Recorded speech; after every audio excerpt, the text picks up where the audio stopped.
নমস্কার, আমি স্বপ্না বন্দ্যোপাধ্যায়। আজ আপনাদের পাঠ করে শোনাব একটি ছোট্ট গল্প। গল্পটির লেখক পুণ্যজিৎ গুপ্ত।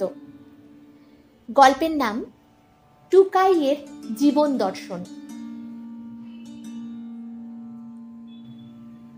সুজনবাবুর নতুন গাড়ি হয়েছে। প্রায় 7 বছর মারুতি 800 ধস্তাধস্তি করার পর অবশেষে তার হাত থেকে মুক্তি পাওয়া গেছে। এসেছে নতুন হন্ডা সিটি। চমৎকার গাড়ি, দেখতে শুনতে চালাতে অন্যরকম অনুভূতি। গাড়ির পুজো দেওয়া হয়েছে। সন্ধেবেলায় বাড়ি থেকে বেরোনোটাও হঠাৎ বেড়ে গেছে। আজ দোকান, কাল বাজার, পরশু বন্ধুর বাড়ি। আর ঠিক হয়েছে সামনে রোববার লং ড্রাইভে বেরোবেন সপরিবারে। কল্যাণী। সুজনবাবুর একটা ছোট্ট জমি আছে। অনেক দিন আগে এক বন্ধুর পরামর্শে কিনেছিলেন। তখন বন্ধু বুঝিয়েছিলেন যে ধরাধামে স্বর্গলোকের যে 2-3 টুকরো অংশ পড়ে রয়েছে, এটা তার মধ্যে অন্যতম। পরে বুঝেছিলেন যে জমিটা স্বর্গের শহরতলির অংশ। আসল স্বর্গ মানে আসল কল্যাণী থেকে বেশ কয়েক কিলোমিটার দূরে।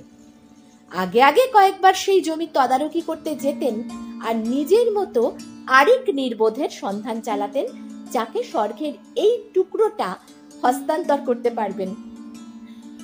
কয়েক বছর হলো দুই ব্যাপারই ইতি দিয়েছেন।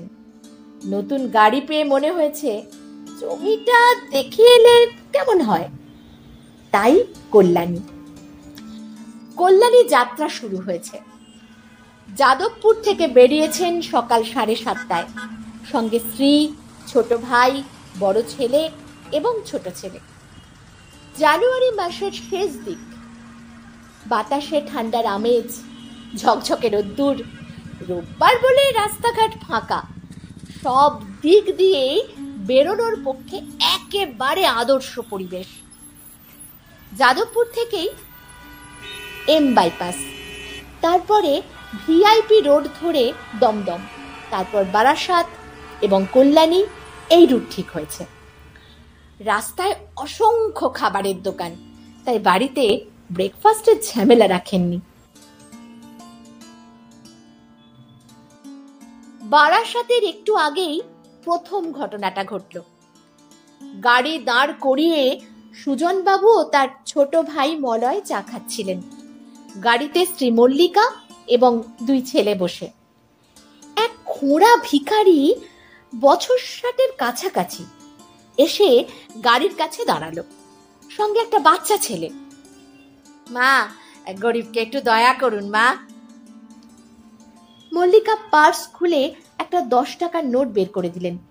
ভিখারি নমস্কার করে চলে গেল। পুরো ব্যাপারটা সুজনবাবু ভ্রু কুঁচকে লক্ষ্য করলেন। তুমি লোকটাকে কত টাকা দিলে? 10 টাকা দিয়েছি। তোমাদের সেন্সগুলো কবে হবে? এদেরকে প্রশ্রয় দাও কেন? খাটাখাটনির বালাই নেই, ইজি মানি পেয়ে পেয়ে স্বভাব নষ্ট করে ফেলেছে। লোকটার পা নেই, কি করবে? হাত তো রয়েছে, কিছু না কিছু করতে পারে তো। এই ব্যাপারটা আমার একদম পছন্দ নয়। এই অকর্মণ্যতাকে প্রশ্রয় দিও না। পতি পরম গুরু। দেবর মলয় এবং বড় ছেলে দীপকের বডি ল্যাঙ্গুয়েজও সুজনবাবুর পক্ষেই। মল্লিকা চুপ করে গেলেন। দ্বিতীয় ঘটনাটা কল্যাণীর একটু আগে। সুজনবাবু গাড়ি চালাতে চালাতে লক্ষ্য করলেন যে প্রায় 200 মিটার দূরে একটা জটলা। প্রায় জনা 15-20 লোক। কাছে গিয়ে আবিষ্কার করলেন লোক নয়, ছেলে।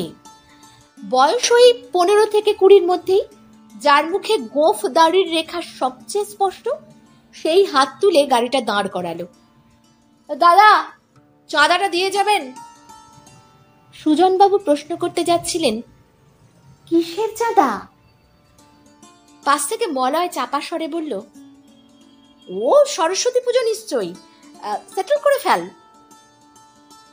মলয় সুজনবাবুর থেকে 10 বছরের ছোট, চাকুরিজীবী এবং অকৃতদার। 15-20 জন উঠতি বয়সের ছেলে চাঁদাটা পৈতৃক অধিকার বশত প্রাপ্ত বলে মনে করে। নতুন গাড়ি, একটা পাথর বা ডান্ডার আঘাত তার কৌমার্য হরণ করার পক্ষে যথেষ্ট। তার উপর সঙ্গে পরিবার রয়েছে, না করার প্রশ্ন উঠতেই পারে না। সুজনবাবু একটা 10 টাকার নোট বার করলেন। ভিক্ষা দিচ্ছেন নাকি? আরে না না, অনেক তো গাড়ি যায়, 10 টাকা করে নিলে তো ভালোই হয়ে যাবে ভাই। আমরা গাড়ি বুঝে চাঁদা চাই। 10 লাখ টাকা দামের গাড়ি চড়ে ঘুরে বেড়াচ্ছেন, 500 টাকা ছেড়ে যান। বড় ছেলে দীপক, বয়স 18, কলেজে পড়ে, বলল, বাবা, ছেলেগুলো কিন্তু সুবিধের নয়। শেষ পর্যন্ত 221 টাকায় রফা হলো। ছোট ছেলে টুকাই, 10 বছর বয়স, ইংলিশ মিডিয়াম স্কুলে পড়ে, পিছনের সিটে বসেছিল। এই 2 ঘটনায় তার প্রত্যক্ষ যোগাযোগ ছিল না, তবে পরোক্ষে জড়িয়ে গেল। একটা স্বাভাবিক প্রশ্ন তার মনে জেগেছিল। একটা খোঁড়া ভিখারি 10 টাকা মায়ের কাছে চেয়ে নিয়ে গেল। বাবা অকর্মণ্যতা, নীতিবোধ এবং প্রিন্সিপালের প্রশ্ন তুলে মাকে বকুনি লাগালেন। বাবার থেকে 5 মিনিট পরে একই অকর্মণ্যতাকে অবলম্বন করে হুমকি দিয়ে একদল ছেলে 200 টাকা আদায় করে নিয়ে গেল। বাবা খুব একটা আপত্তি করলেন না।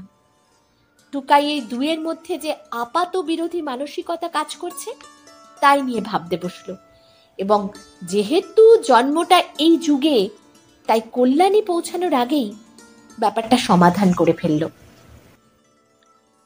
টুকাই এর সমাধান, নীতিবোধ এবং প্রিন্সিপাল ব্যাপারটা আপেক্ষিক। যখন পরিস্থিতি প্রতিকূল থাকে, অর্থাৎ প্রতিদ্বন্দ্বী সবল হয়, সহায় কম থাকে, তখন নীতিবোধের সংজ্ঞা অন্য। আর যখন পরিস্থিতি অনুকূল, অর্থাৎ প্রতিদ্বন্দ্বী দুর্বল এবং নিজের সাপোর্টার বেশি, তখন তার সংজ্ঞা পাল্টে দেওয়া যেতে পারে। দুটো পরিস্থিতির মধ্যে 10 বছর বা 10 মিনিট যাই তফাৎ থাকুক না কেন। টুকাই এই শিক্ষা অবলম্বন করে জীবন যুদ্ধে এগিয়ে গিয়েছেন। আমার ধারণা যথেষ্টই এগোতে পেরেছিলেন।